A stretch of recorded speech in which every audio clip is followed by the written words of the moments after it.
Hello, my name is John Jack, and this is a video that will be primarily about the First Nations governance models and mechanisms that was presented to the BC Treaty Commission Forum a couple of weeks back. Now, I was invited to the BCTC to give a presentation on how Maa-nulth in general and Huu-ay-aht in particular have been approaching governance models and mechanisms in a treaty environment. Now, this is also a demonstration of what's possible with desktop software that will allow for the Huu-ay-aht First Nations to reach a wider audience, including its own people. So let's move on. So this is me. My name is John Allen Jack. I'm a third-term counselor with the Huu-ay-aht First Nations. I have the treaty implementation portfolio, which means that my presentation rate to the BC Treaty Commission made sense.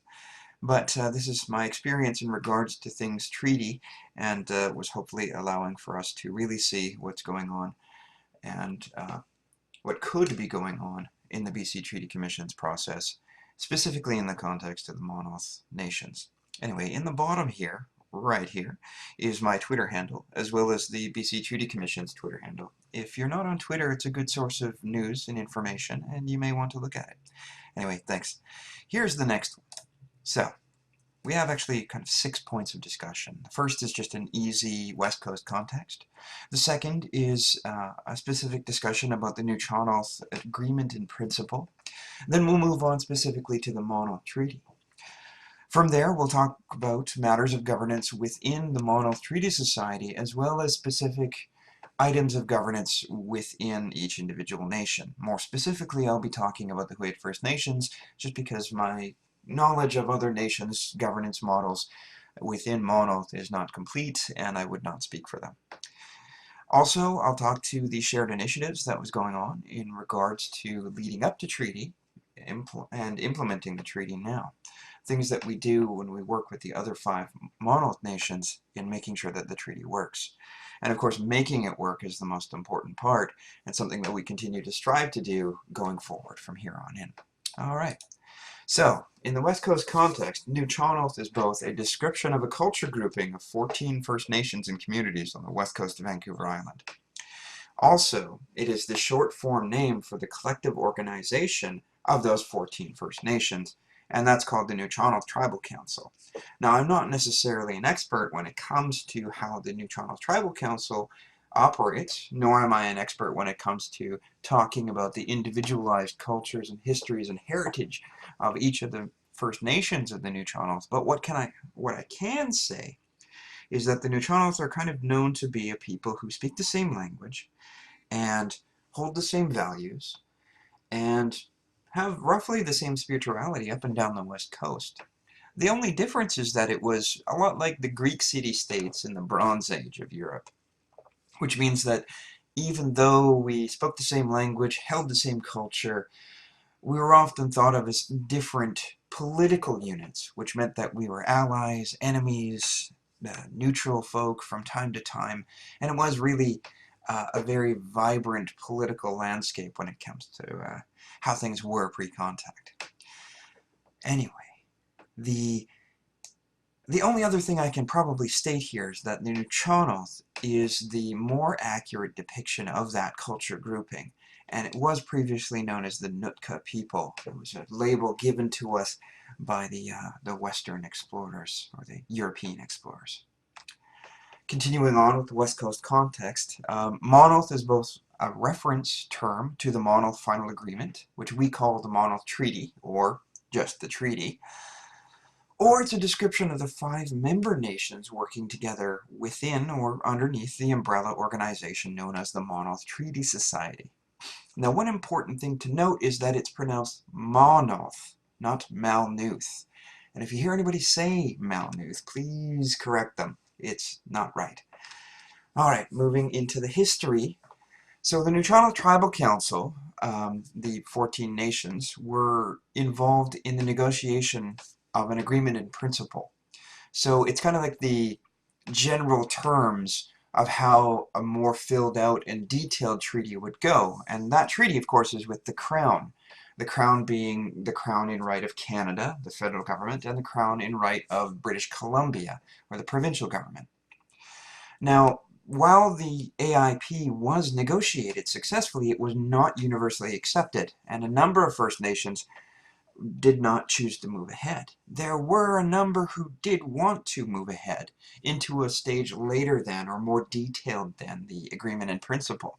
And so, in particular, this particular story and conversation is about 5 First Nations that came together. They were known as the Maa-nulth Nations, or the First Nations of the Maa-nulth Treaty Society. Now these 5, which include, and this is included in alphabetical order, the Huu-ay-aht First Nations, the Kaa-yu-ka-cheklishet First Nation, the Toquant Nation, the Huu-ay-aht tribe, and the Maa-nulth First Nation. So each of these nations were roughly quartered around Barkley Sound, with the exception of the Kaa-yu-ka-cheklishet, who were further to the north. Now, the Maa-nulth Treaty itself was subject to a negotiation after AIP was accepted. That was kind of the framework for how we negotiated, but it's probably easier to think of those negotiations as joint negotiations. Both collective negotiations of one group on behalf of all 5 member nations, but also individual negotiations of all 5 First Nations who were part of it with the Crown governments, the province and the federal government. Now all 5 member nations were represented at an internal table and at the tripartite negotiations table with the Crown, so that we could be organized and ensure that we came to the table with one voice. Now, at the time of negotiation, the Maa-nulth Treaty Society had 4 employees or thereabouts, and I'll get into that. So we had an administrator. So the first administrator, as far as I'm aware, was Vic Pearson. And then later, when he moved on, it became Chuck Poschenrider. Then they had a support staffer, if they so chose, and that continues to this day. Now, George Watts of the Maa-nulth First Nation was our initial chief negotiator, and our legal counsel wasn't a person, but rather a law firm called Ratcliffe & Company. A senior partner from Ratcliffe & Company by the name of Gary Yabsley was the kind of senior legal counsel for the entirety of the Maa-nulth Treaty Society. George Watts, otherwise known as Wamish, unfortunately passed away in the middle of negotiations, well, actually near the end. He was sorely missed. I only got to know him for maybe a few months when I was a staffer. But Gary Yabsley filled that role up until the end of negotiations and into implementation. But legal counsel remained with that company and was just shifted over to another individual by the name of Brent Lehman. Great people, excellent people. Now, when we're talking about how the Maa-nulth Treaty Society did things, each individual member nation of the Maa-nulth Treaty Society was to be treated as an independent body and was expected to make its own decisions and participate meaningfully in negotiations. And part of that is making sure that they're prepared. There would be shared initiatives, however, and they'd be jointly developed, organized, and paid for to an agreement beforehand, which would be the charter that would kind of set out how 5 member nations would act together, as well as putting forward their own interests, because it was a treaty, and the treaty was partially, majorly, about land and resources, which were localized. So there had to be a balance between acting together and acting individually. Moving on, while the Maa-nulth Final Agreement is one of the binding documents on 2 Crown governments and 5 First Nations, there is a strong degree of autonomy within those member nations. The reason we got into treaty was so that we could become more self-governing, if not completely self-governing, as well as being an owner of our land and resources. Each member nation, all of them, all have their own individual identities, politics, and culture.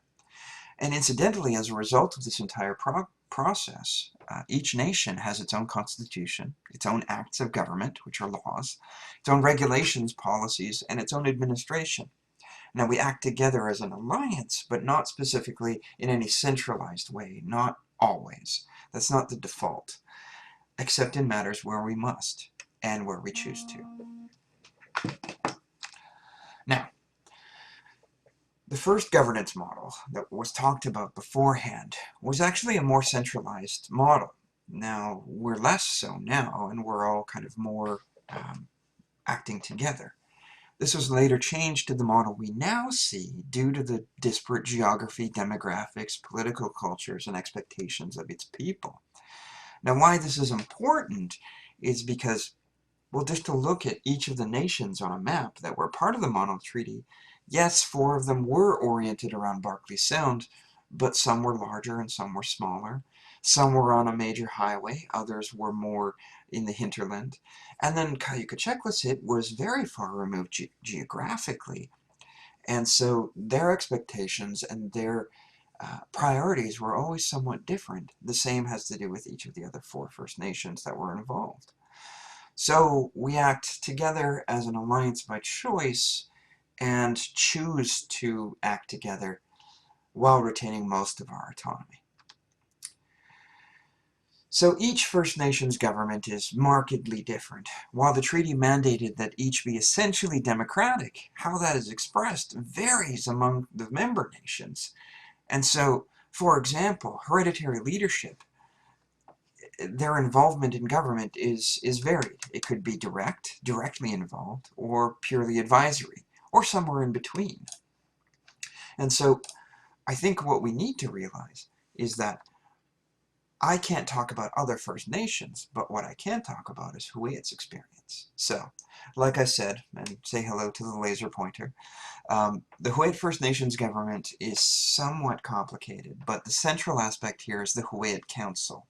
So the Huu-ay-aht Council is the name for 7 individuals working together, and they perform 2 government functions. There are 7 individuals, 1 appointed hereditary leader by the name of Tlishan.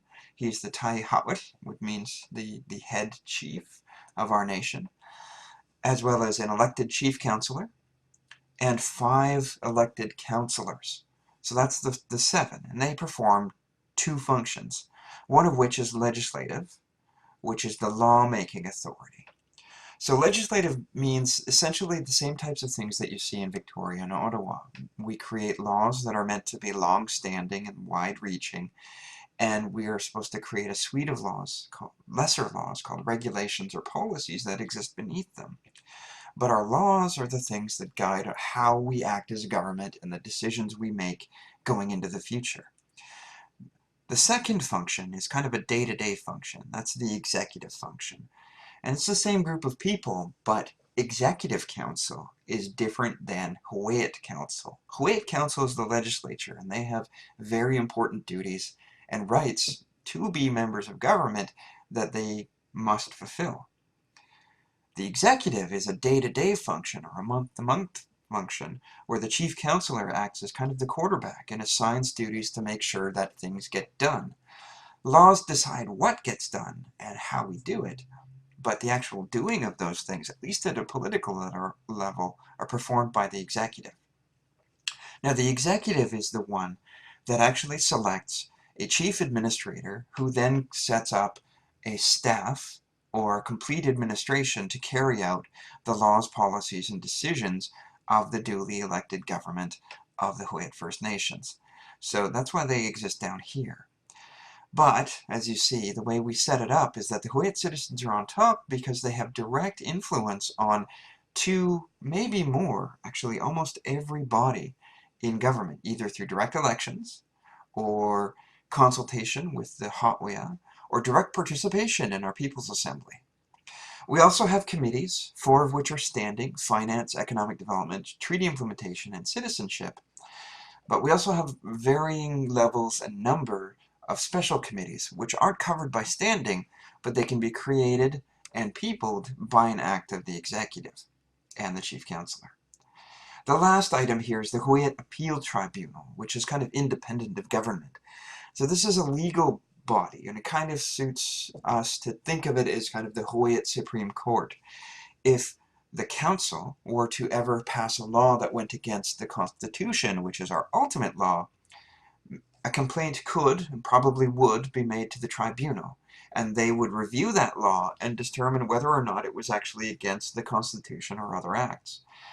And so they could strike down that law and say that it's unconstitutional. That's normally the primary function of the tribunal. However, it does have administrative corrections functions or or dispute resolution function. So we have laws and we have policies, and the administration carries them out, or the government carries them out.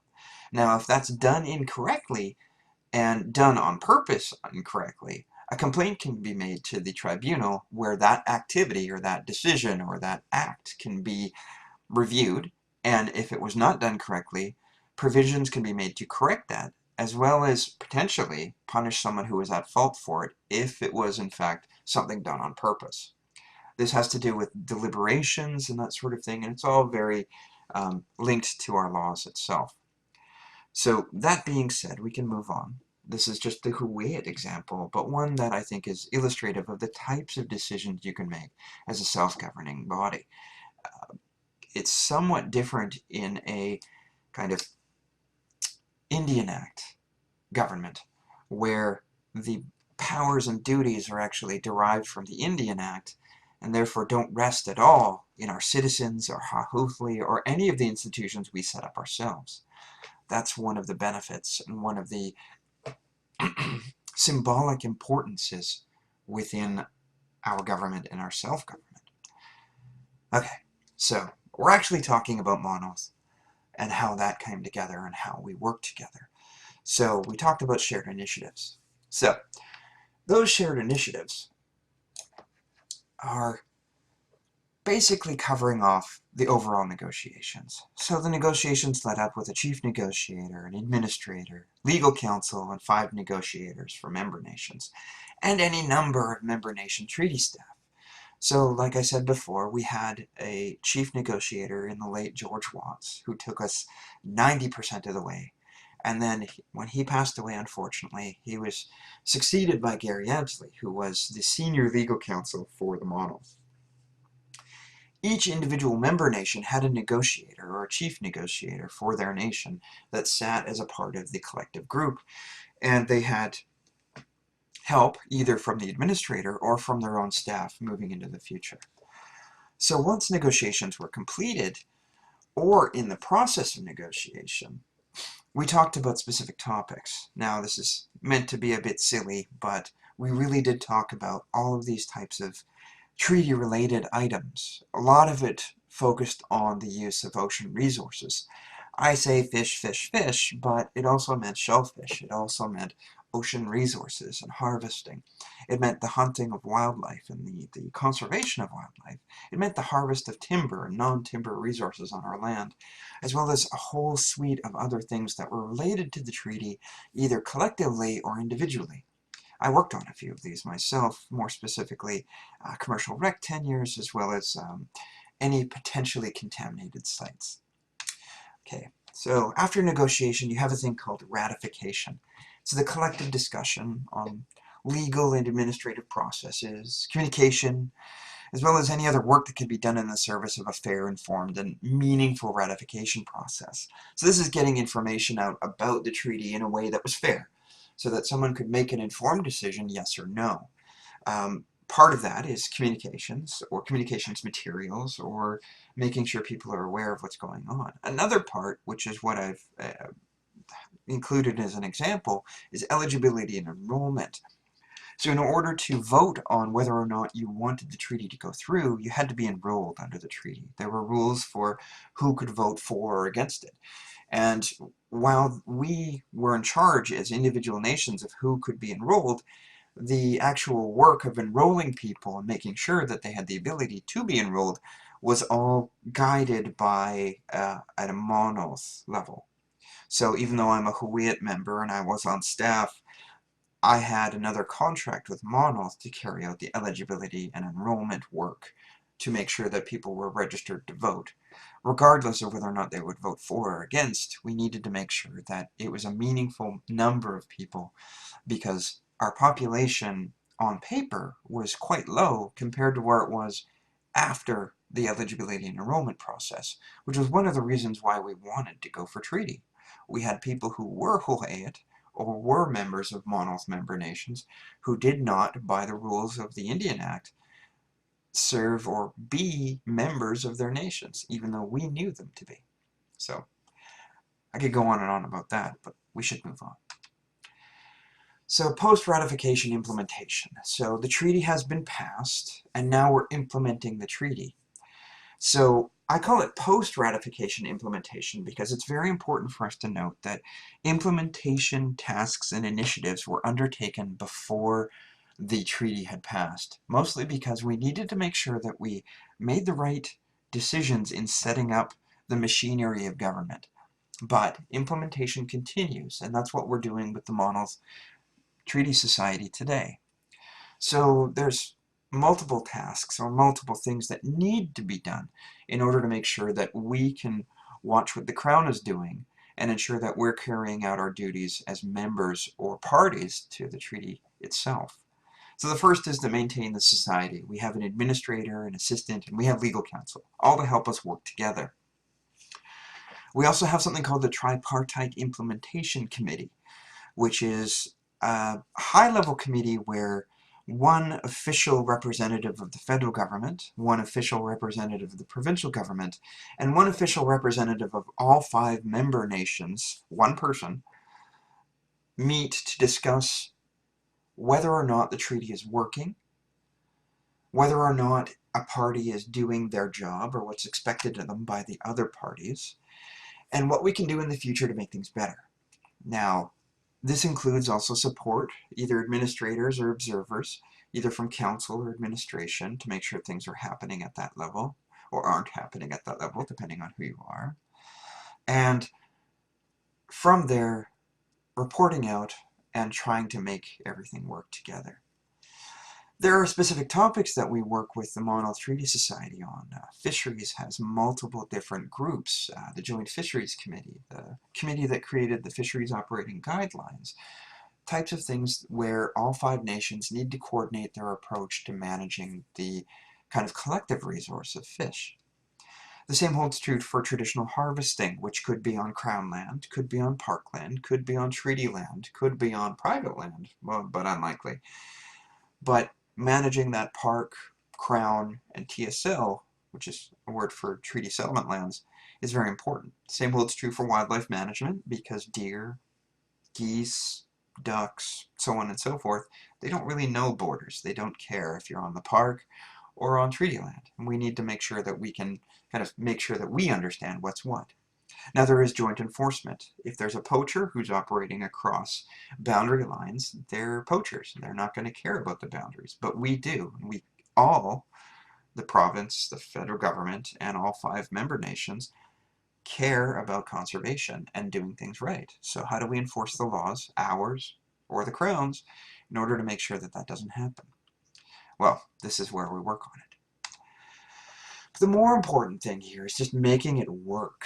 So it's going to take work between our nation and the Crown governments, our nation and each member nation, as well as just interacting with one another as a group and individually. Part of treaty is that it's a new relationship. But what we need to remember is that it's a new relationship not only with the collective First Nation involved in a treaty as with the Crown, be it the federal government or the provincial government, but it's a new relationship with almost every subset underneath the umbrella of Canada. It's a new relationship between Huu-ay-aht First Nation and Maa-nulth First Nation. It's a new relationship between Huu-ay-aht and other non-treaty Barkley Sound First Nations. It's a new relationship between the Didi-Dot First Nation and Huu-ay-aht. These are things that need to be considered. And so sometimes they're considered at the Maa-nulth level, but these suites of new relationships between First Nations and First Nations government and its people, and First Nations governments and other businesses are all very important, and we all need to focus on them to make them work, because only working together in a better way, better than how it was during contact and colonialism, can really things get better for everyone, either morally or more specifically economically, which is often my concern. But to get away from that, I think one of the reasons why I continue to do what I do is history. So here's a bit of history. So this is an old lady by the name of Kakacha. She lived to be over 100 years old, which means that I think, since this photo was likely taken in the 20s or 30s, that she was born and raised probably in the 1840s, 1850s. Her English name was Lucille, and that's important to note for the future of this particular presentation, but she was married to Old Man Jack, which is my family's namesake.